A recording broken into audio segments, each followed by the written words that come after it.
আমাদের হিন্দু শাস্ত্রে গ্রহকে দেবতা রূপে পুজো করা হয়। গ্রহ দেবতাদের মধ্যে রাজা হলেন শনিদেব। আমাদের সময় খারাপ গেলে আমরা বলে থাকি যে এখন শনির দশা চলছে। এই কথাটি বলার কারণ হচ্ছে শনি দেবতা খুব অল্পেই রুষ্ট হয়ে যান। তিনি যদি কারোর ওপর রুষ্ট হন তাহলে তার জীবনে খুব খারাপ সময় নেমে আসে।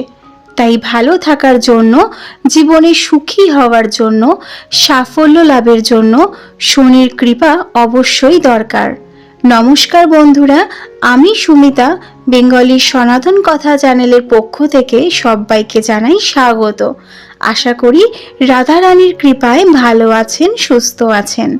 বন্ধুরা, কথিত আছে শনিদেব মানুষের ভালো মন্দ কাজের হিসাব রাখেন এবং সেই অনুযায়ী ফল দেন। এমতাবস্থায় শনিদেবকে সন্তুষ্ট করে ভালো কাজ করলে কোনো মানুষের ফকির থেকে রাজা হতে বেশি সময় লাগে না।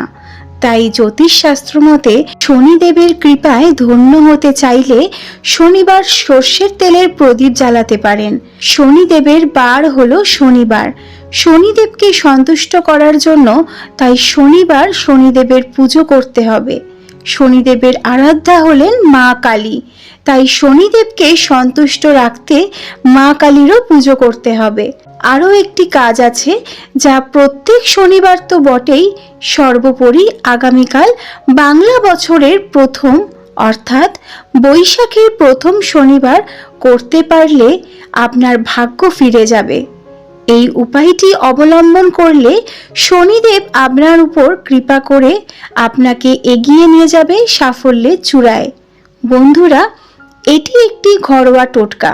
টোটকাটি মন থেকে বিশ্বাস নিয়ে পালন করুন, নিশ্চয়ই কাজে আসবে। তবে কাজটি করার আগে অবশ্যই মনে বিশ্বাস রাখতে হবে। মনে যদি বিশ্বাস না থাকে তাহলে কোনো ফলই পাবেন না, উল্টে বিপরীত ফলে ভুগতে হতে পারে।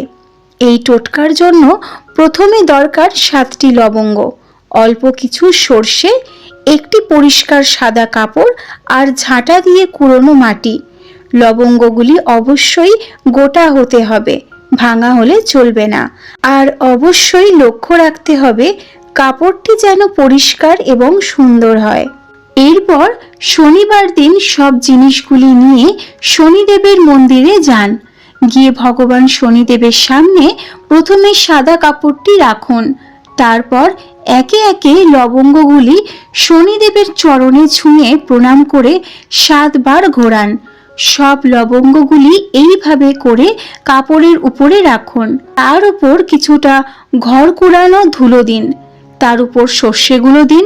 তারপর সেটিকে একটা পোটলার মতো করে বেঁধে ফেলুন আর সেটি সারা রাত শনিদেবের সামনে রেখে দিন আর নিজের মনস্কামনা বলুন। পরের দিন মন্দির থেকে সকালবেলা স্নান করে শুদ্ধ বস্ত্রে সেই পটলিটিকে নিয়ে আসুন এবং কোনো বড় গাছের তলায় বা কোনো ফাঁকা স্থানে পুঁতে দিন। কিন্তু খেয়াল রাখবেন যাতে আপনাকে এই কাজ করতে কেউ দেখতে না পায়। আর পুঁতে ফেরবার সময় ভুল করেও পেছনে ফিরে তাকাবেন না, এর ফলে উল্টো ফল হতে পারে। বন্ধুরা, এই কাজগুলি আপনি তখনই করবেন যখন আপনার মনে বিশ্বাস থাকবে। শাস্ত্র অনুসারে দুধ হলো শুক্র গ্রহের সঙ্গে সম্পর্কযুক্ত। শুক্রের সঙ্গে প্রেম, ভালোবাসা ও শারীরিক সম্পর্ক স্থাপনের ইচ্ছাগুলি সম্পর্কযুক্ত। আর শনি ধর্মীয় ভাবনা বাড়ানোর পক্ষপাতী। তাই শুক্রের সঙ্গে সম্পর্কিত দুধ শনিবার না খাওয়াই ভালো। আর এই টিপসগুলি আপনাদের আরও যদি ভালো লেগে থাকে তাহলে কমেন্টে জয় শনিদেবের জয় অবশ্যই লিখবেন। শনিবার ভুল করেও লাল লঙ্কা খাবেন না, কারণ শনিদেব শীতল জিনিস পছন্দ করেন। লাল লঙ্কা আমাদের শরীর গরম করে, তাই লাল লঙ্কা শনিবার ভুলেও খাবেন না। তা না হলে শনির অশুভ প্রভাব আপনার উপর পড়তে পারে। বন্ধুরা, শনির সাড়ে সাতি ও ধাইয়া চলছে যাদের ওপর, তারা শনিবার দিন ভুলেও মুসুরির ডাল খাবেন না। লাল রঙের মুসুরির ডাল মঙ্গল গ্রহের সঙ্গে সম্পর্কযুক্ত। রাগ ও হিংসার কারক গ্রহ বলা হয় মঙ্গলকে।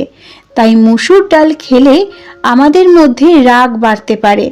মঙ্গল হলো শনির শত্রু গ্রহ, তাই শনিবার মুসুরির ডাল না খাওয়াই ভালো। দইও শুক্রের সঙ্গে সম্পর্কযুক্ত, তাই শনিবার দই খেতে বারণ করেন জ্যোতিষবিদরা। যারা ধর্মীয় পথে চলেন না তাদের উপর শনির অশুভ দৃষ্টি এসে পড়ে। শনিকে তুষ্ট করতে ভুলেও শনিবার মদ খাবেন না। তো এর পাশাপাশি চেষ্টা করবেন শনিবার দিনটি নিরামিষ খেতে। এতে শনিদেব প্রসন্ন হন, ফলে আপনার শারীরিক ও মানসিক স্বাস্থ্য ভালো থাকে। তো বন্ধুরা, আজ এই পর্যন্তই। ভিডিওটি ভালো লাগলে একটি লাইক ও শেয়ার করে দেবেন এবং কমেন্টে জয় শনিদেবের জয় অবশ্যই লিখবেন। চ্যানেলে নতুন বন্ধু হয়ে থাকলে সাবস্ক্রাইব করে আমাদের পাশে থাকবেন। দেখা হচ্ছে আগামী পর্বে। ততদিন ভালো থাকবেন, সুস্থ থাকবেন। রাধে রাধে।